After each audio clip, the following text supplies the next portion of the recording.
उत्तर प्रदेश के बहराइच जिले के एक गांव में 6 लोगों की मौत से दहशत और सनसनी फैल गई है। पुलिस ने घर से शवों को निकालकर पोस्टमार्टम के लिए भेज दिया है।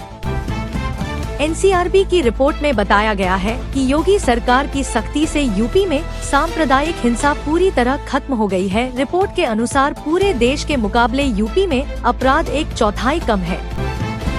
75 साल के बुजुर्ग ने 35 साल की महिला से रचाई शादी, सुहागरात के बाद अचानक मौत, परिजनों ने रोका अंतिम संस्कार। जन सुराज पार्टी के राष्ट्रीय अध्यक्ष उदय सिंह ने कहा कि हमारी मांग है कि सम्राट चौधरी को हटाया जाए क्योंकि उनका पद पर बने रहना संविधान का मजाक है। दिल्ली लाडली योजना छात्राओं को सशक्त बनाने के लिए चलाई जा रही है। इसके तहत विभिन्न स्टेज में छात्राओं के हित में वित्तीय सहायता प्रदान की जाती है। ये एक सरकारी पहल है जिसका उद्देश्य बालिकाओं की शिक्षा और उनके सशक्तिकरण को बढ़ावा देना है। मालकिन के घर आभूषणों की लूट को अंजाम देने के बाद नौकर फरार हो गया था। आरोपी नौकर 12 साल बाद दिल्ली पुलिस के हत्थे चढ़ा है।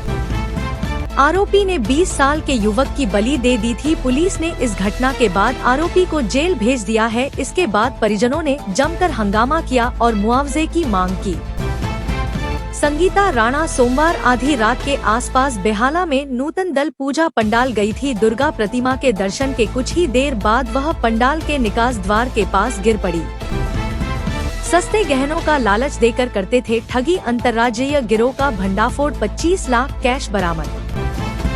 अब मकान, दुकान या जमीन की रजिस्ट्री कराने के लिए भीड़ भाड़ वाले सरकारी दफ्तरों में जाने की बजाय नागरिक 12 से 15 मिनट में पासपोर्ट और एयरपोर्ट कार्यालय जैसे माहौल में अपनी रजिस्ट्री करा सकेंगे। मुंबई के डोंबिवली से एक दिल दहला देने वाली घटना सामने आई। मौसी के साथ सो रही प्राणवी को सांप ने काट लिया। वह नहीं बता पाई कि उसे क्या हुआ है और क्यों रो रही है। इसके कुछ ही देर में मौसी को भी सांप ने डस लिया। मुख्यमंत्री ने इस अवसर पर आयोजकों की सराहना करते हुए कहा कि ऐसे आयोजन हमारी परंपरा को जीवंत बनाए रखते हैं और आने वाली पीढ़ियों को अपनी संस्कृति से जोड़ते हैं। बेकाबू बस तेज रफ्तार में नो एंट्री में घुसी और कई वाहनों को टक्कर मारते हुए आगे बढ़ती गई। इस दौरान वहां लोगों में भगदड़ मच गई। जब तक लोग कुछ समझ पाते तब तक बस दुर्गा पंडाल तक पहुंच गई।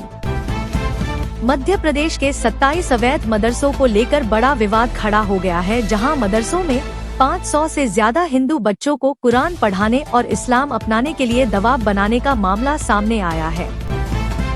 भीलवाड़ा जिले के शाहपुरा क्षेत्र में ऐसा विशालकाय चमगादड़ पहली बार दिखा है। लोग डरावनी आंखें, मुंह खोलने पर नुकीले दांत, तीखे कान और पंखों जैसे नुकीले पंजे वाले चमगादड़ को देखकर अपने आप को डरा सा महसूस कर रहे हैं।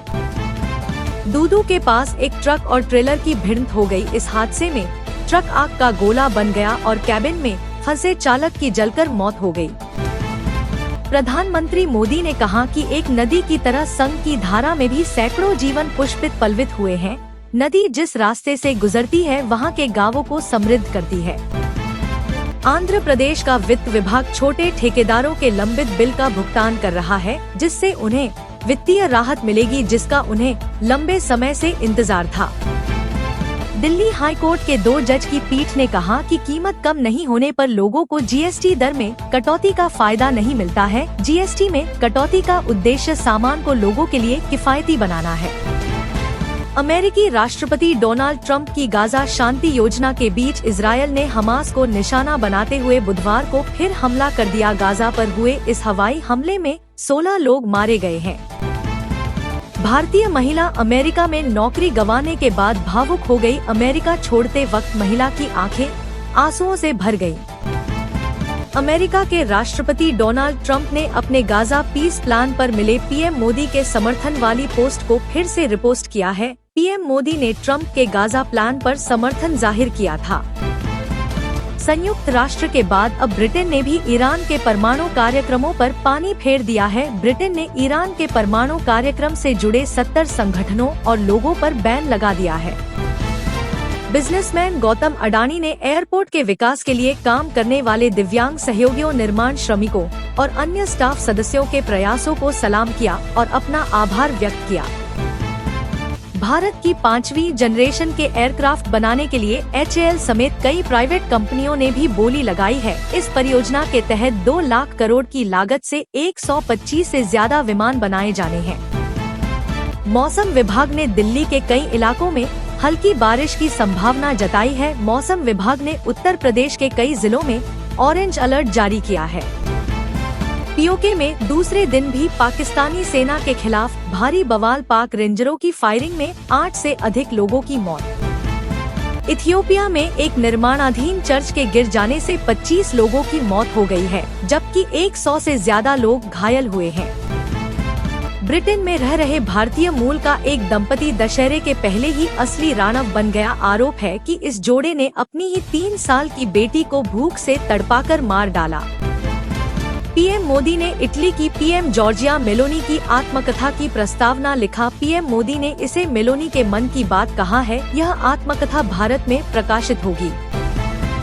कांग्रेस पार्टी हरियाणा के बाद 2 अन्य राज्यों में भी नेतृत्व में बदलाव कर सकती है। जानकारी के मुताबिक ये राज्य गोवा और राजस्थान है। भारत के पूर्व गृह मंत्री पी चिदम्बरम ने चौंकाने वाला खुलासा करते हुए कहा है कि भारत ने 26/11 मुंबई आतंकी हमले के बाद अमेरिका के दबाव में पाकिस्तान पर हमला नहीं किया था।